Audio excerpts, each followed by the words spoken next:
बोला काय देऊ? दादा मला कपड्याचे 2 साबण, अंघोळीचे 2 साबण, भांड्यांचे 2 साबण द्या. नंतर 1 किलो पोहे, 1 किलो रवा, 1 किलो साखर, 1 किलो तेलाची पिशवी, चहा पावडर पॅकेट आणि अजून काही मिठाची पिशवी द्या. आणि हा गुळाची ढेप आणि खोबरेल तेलाची बॉटल एवढं द्या. किती झाले? 590. 590 का? अरे देवा, माझ्याकडे 350 आहेत. एक काम करा तुम्ही, हे साबण राहू द्या, एवढंच द्या. बर.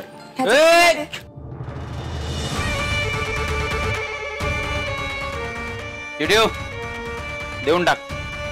बलराम सेठ तुम्ही हे पैसे काय आज माझ्या राशीत लिहिले, गोर गरिबांना दान धर्म करा, दिवस आनंदात जाईल.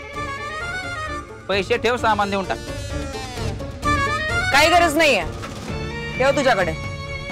कारण काय आज माझ्या राशीत लिहिलंय, समोरच्याकडनं दान स्वीकारू नका, नाहीतर दान केलेला हातच गळ्यात बांधला जाईल. डायलॉग आपला पडवडाला उभारते बाई. आजकाल तुला एवढे पैसे बघायला तरी मिळतात का? आम्ही आपलं माणुसकी धर्म म्हणून म्हटलं बाबा चला दान करू. आता काय ज्याचं करावं भलं ते म्हणतोय माझंच कर. भीक टाकतोयस? नाही, तुझा दुसरा हात पण मी मोडू शकते याची चांगलीच आयडिया आहे तुला. इतक्यात विसरलास?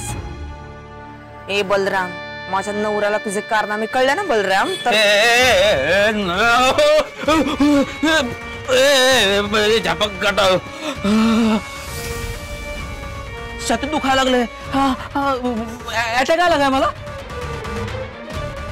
नवऱ्याला नको, नवऱ्याला नको, नवऱ्याला नको.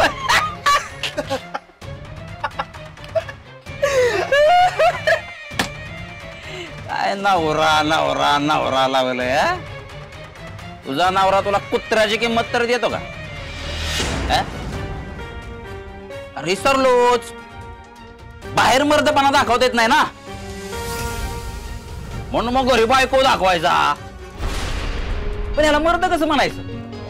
बलराम शेठ, शेठ म्हणायचं, बलराम शेठ.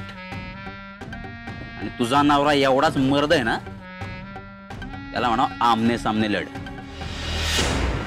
काय ओ गावकरी, तुम्हाला सांगतो, हिच्या नवऱ्यानं मागणं येऊन माझ्या वेळा हल्ला केलाय. नाहीतर वय मी जर नीट नेटका असतो ना, त्याला छत्रीसारखं उडवून लावलं असतं. माझा पैलवान तयार आहे, त्याला म्हणाव ये आणि मैदानात लढून दाखव.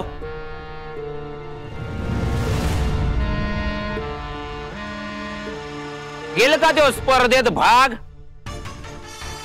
नाही, अख्ख्या गावाला कळू द्या तो मर्द आहे का ना मर्द आहे.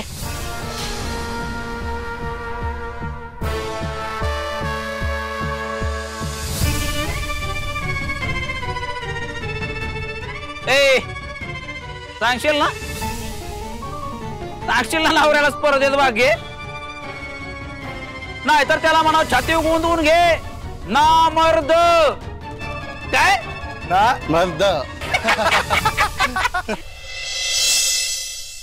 काय रकेस ना, तुला काय समजलं काय? काय रे? अरे कवठे भैरवगड मध्ये कुस्त्याची लई मोठी स्पर्धा आहे. ते बलराम कवठेकर आहेत ना. बलराम कवठेकर? ते पण लई भारी पलवान आहेत असं ऐकून होतं मी. काय बा पाहुणं, तुम्ही पण त्याच गावचं ना, मग घेणार का कुस्तीत भाग? तुम्ही ते सायकल चालवून पैसे दान केलेत म्हणे, आम्ही ते टीव्हीत आणि पेपरात पाहिलंय. आता मैदान जंगी आहे, बक्षीस पण मोठं आहे, घेणार का भाग? पाहुण्यांच्या काय मला दिसत नाही, असू दे. भाऊजी, हे म्हणजे असं आहे ना की 12व्याला गेलोय आणि कावळ्याने अजून निवच शिवला नाहीये. सकाळ धरणं वाट बघतोय त्या अर्जुनची, अजून आला नाही. एवढं डिवचून पण तो जर आला नाही ना तर बल्ल्या तुझ्या आयडियाचा काहीच उपयोग नाही झाला. असं काही करावं लागेल की जेणेकरून त्यानं या स्पर्धेत भाग घेतला पाहिजे. बस म्हणून तर थेट त्याच्या मर्दानगीला चॅलेंज केलं होतं ना. चिडल भडकल येईल मैदानात कुस्ती काढायला. कशाचं काय बसले घरात शिपूट घालून मायाला त्याच्या. चित्तेला पकडायला सश्याचं जाळं लावलं तर मग दुसरं काय होणार? तुझ्याकडे लय आयडिया असतात ना रे. मग तू दे की एखादी आयडिया. कशाही तुझ्या आयडियाला चालतात म्हणा. होय मामा.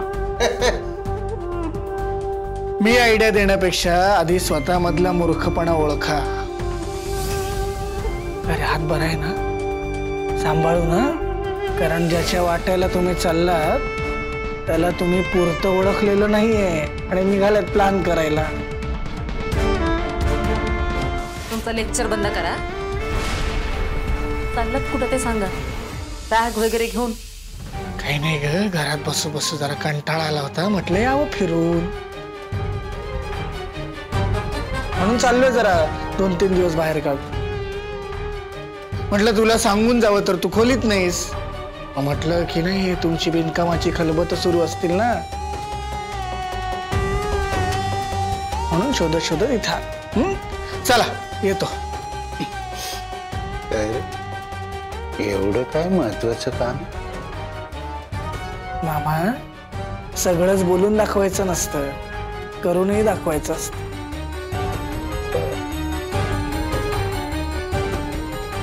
आता काय नवीन करणार आहे तू? म्हणजे जे काही करशील ना ते जरा जपून कर, नाहीतरी तुझा कुठलाच प्लॅन कधीच सक्सेस होत नाही. काय बोलले? तुमच्या फालतूगिरीपेक्षा माझे प्लॅन बेस्टच असतात, दिसतंय ना.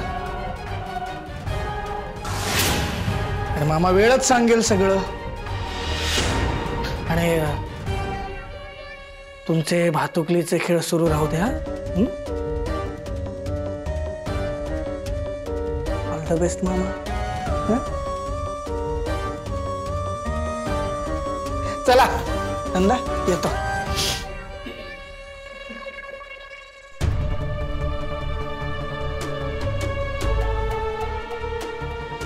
मामा, भाऊजी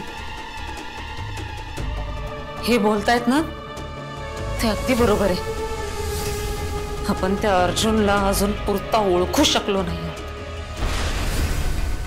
तो ह्या सगळ्याच्या बाबतीत ना व्यवस्थित विचार करून पाऊल उचलणारा माणूस आहे.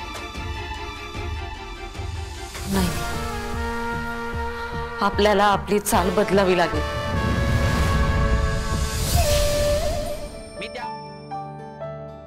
अर्जुन, अरे आलास तू?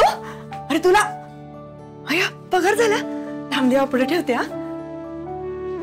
पण मी म्हणतो ते तुला ऐकायला मिळालं का? नसेलच ऐकायला मिळालं. तू गावात होतस तरी कुठे? हे घे. अरे त्या बलरामने कुस्तीची स्पर्धा ठेवली आहे आणि गावावर काय सांगत सुटलंय? तू गुंडेस म्हणून. व्हायला लोका सांगे ब्रह्मज्ञान, स्वतः कोरडे पाषाण. एवढंच नाही, वरतून काय म्हणतो माहिती का? तू त्याच्यावर मागून द्या आडल्ला केला. हे सगळं गावभर नाही, अख्ख्या न्यूज चॅनलवर सुद्धा फिरतय. ऐकून तर असं चेचाव वाटलं ना त्याला. म्हणजे एवढा मार खाऊन पण तुलाच चॅलेंज देतोय रे तो. एक काम कर मर्दा, तू स्पर्धेत भाग घे आणि डायरेक्ट भीड त्याला मी म्हणते आणि दाखव तुझा जलवा. अख्ख्या गावासमोर त्यांचा जो कोण पैलवान असेल ना त्यांना चांगला असा गडाबडा लोळव ना आणि फुस करून टाक चांगला. आणि या पापडासारखा मोडून टाक. सगळ्या गावासमोर अब्रू जाईल त्याची. मायला तो इस्त्री कडक जेव्हा नाक खाली घालून सगळ्या गावासमोरून जाईल ना तेव्हा कळेल त्याला. बस ऐक अर्जुन, उद्याच्या उद्या नाव दे आणि आता नाही सोडायचं त्याला. आता लेवल झालीच पाहिजे एकदम. मार्या पार करून टाक एकदम गपगार.